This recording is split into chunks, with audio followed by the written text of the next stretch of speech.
ओम शांति। आज 21 अप्रैल 2026 है और आज बाबा अपने बच्चों को श्रृंगारी मुहूर्त में देखना चाहते हैं और कैसे हम बच्चों को श्रृंगार अपना करके रखना है सदा इस संगम युग पर, जिसकी ही फिर यादगार मनाई जाती है, जिसकी ही प्रारब्ध हम सतयुग में भोगते हैं, वो आज बाबा इशारों में वर्णन कर रहे हैं। तो आइए हम सुनते हैं आज के बाबा के अव्यक्त इशारे। ब्रह्मा बाप अपने हर बच्चे के चेहरे पर एक तो सदा रूहानियत की मुस्कुराहट देखना चाहते हैं और दूसरा मुख से सदा मधुर बोल सुनना चाहते हैं। एक शब्द भी मधुरता के बिना नहीं हो। चेहरे पर रूहानियत हो, मुख में मधुरता हो और मन बुद्धि में सदा शुभ भावना, रहम दिल की भावना, दातापन की भावना हो। हर कदम में फॉलो फादर हो। यही पालना का रिटर्न दो। शिव बाबा के साथ साथ ब्रह्मा बाबा ने भी संगम युग पर ब्राह्मणों को रच करके हमारी पालना साकार रूप से भी की और अभी अव्यक्त रूप से भी कर रहे हैं। और अगर साकार और अव्यक्त को अभी संगम युग पर वो तो है ही, लेकिन उसके साथ साथ अगर हम बेहद दृष्टि से पूरे कल्प को देखें तो हम ब्राह्मण आत्माएं ब्रह्मा बाबा के साथ अलग अलग नाम और रूप में, अलग अलग जन्म में पूरे ही कल्प कहीं ना कहीं संपर्क में रही हैं। क्या उस समय बाबा ने हमारी पालना नहीं की होगी? वो आत्मा, श्रेष्ठ आत्मा, उसने लक्ष्मी नारायण के रूप में भी पालना की। उसने त्रेता युग में भी कहीं ना कहीं हम आत्माओं की कोई ना कोई रीति पालना की होगी।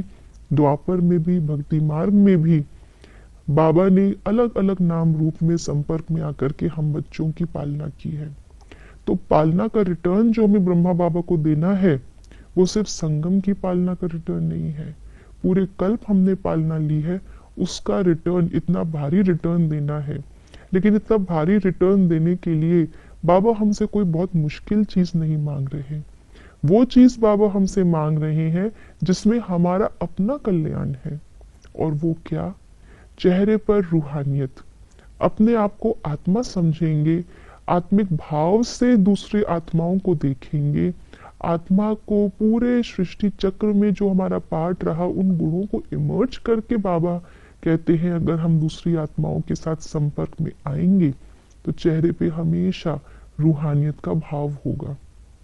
मुख में मधुरता के बोल, क्योंकि हम सेवाधारी हैं।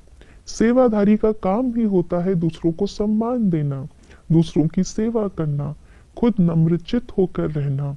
तो दूसरों के कल्याण करने के लिए मुख से हमेशा बाप समान मधुर बोल निकले। और ये सब तब होगा, बोल में मधुरता तब आएगी जब हमारे मन बुद्धि के अंदर हर एक के लिए शुभ भावना होगी। मन बुद्धि में शुभ भावना है तो ऑटोमेटिक बोल में मधुरता है। मन बुद्धि में अगर रहम दिल की भावना है तो बोल में ऑटोमेटिक क्षमा भाव है। मन बुद्धि में अगर दातापन की भावना है तो बोल में हमेशा दूसरों को उमंग उत्साह में ऊंचा उठाने की, कुछ देने के बोल निकलेंगे।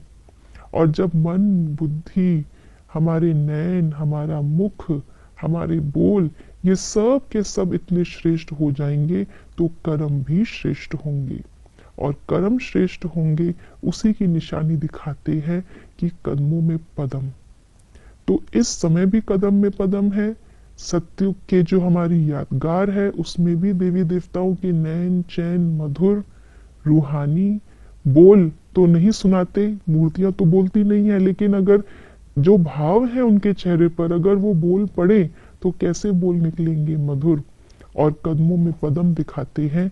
ऐसा प्रैक्टिकल स्वरूप अब रिटर्न का बाबा हम बच्चों का देखना चाहते हैं। ओम शांति।